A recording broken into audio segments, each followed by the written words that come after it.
warahmatullahi wabarakatuh. Perkenalkan, nama saya Burhan Halimi dengan NIM 2306111394 dari Prodi TIPB.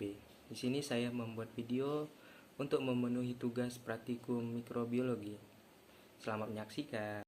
A few moments later.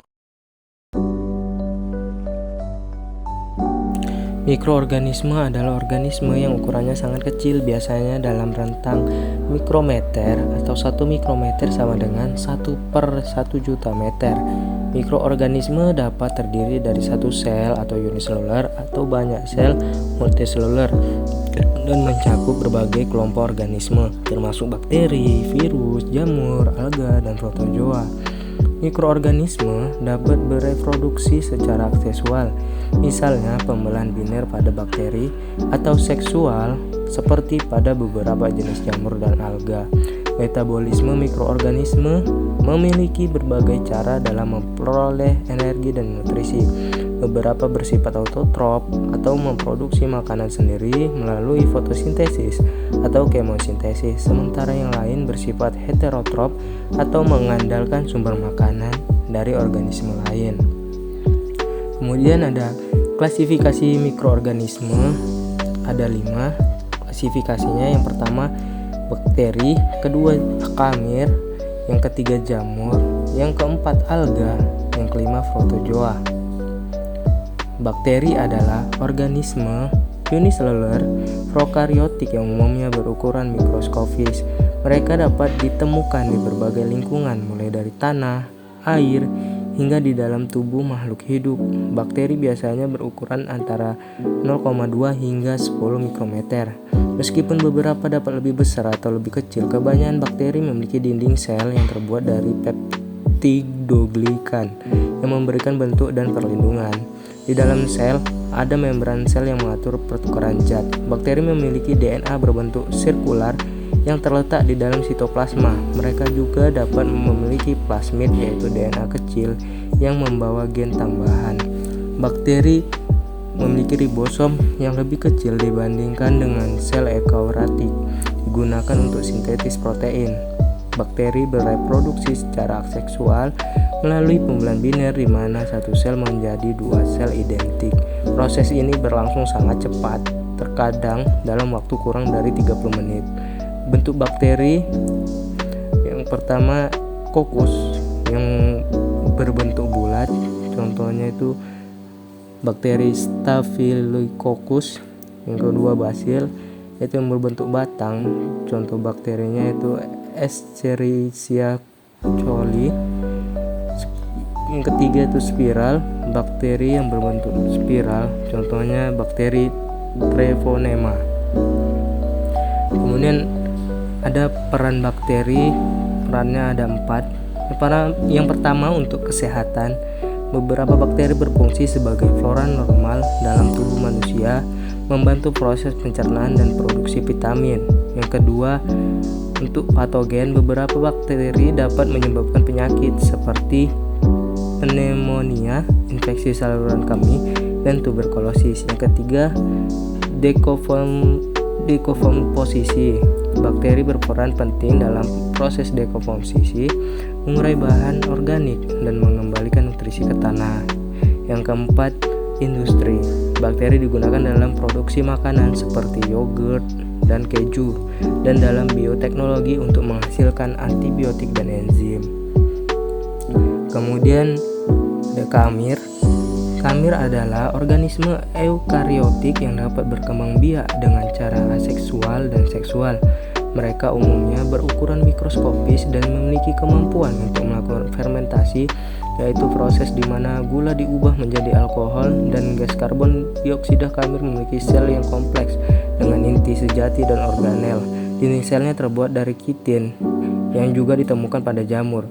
Kamir biasanya berkembang biak melalui tunas, di mana sel baru tumbuh dari sel induk dan kemudian terpisah. Dalam kondisi tertentu, kamir dapat mengalami reproduksi seksual melalui pembentukan spora. Kamir dapat bersifat anaerob atau tidak memerlukan oksigen dan melakukan fermentasi, serta aerob memerlukan oksigen dan melakukan respirasi. Kemudian ada peran kamir, itu Perannya ada 3. Yang pertama untuk industri pangan. Pada roti, proses fermentasi menghasilkan gas karbon dioksida yang membuat adonan mengembang. Yang kedua, peran kamir untuk minuman beralkohol dalam pembuatan bir dan anggur. Kamir mengubah gula menjadi alkohol dan karbon dioksida.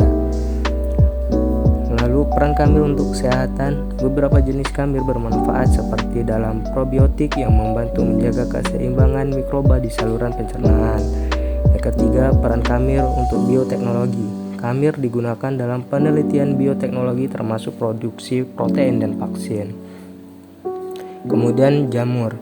Jamur adalah organisme yang termasuk dalam kingdom fungi. Mereka memiliki karakteristik unik yang membedakannya dari tanaman dan hewan. Jamur terdiri dari struktur halus yang disebut hifa, yang membentuk jaringan disebut miselium. Hifa dapat bersifat septate atau memiliki sekat, atau aseptate atau tanpa sekat. Hifa yang saling terhubung membentuk jaringan besar yang dikenal sebagai miselium yang dapat tumbuh di dalam substrat atau seperti tanah atau kayu. Banyak jamur menghasilkan spora sebagai cara reproduksi. Spora ini biasanya terbentuk di bagian atas jamur yang terlihat seperti jamur payung.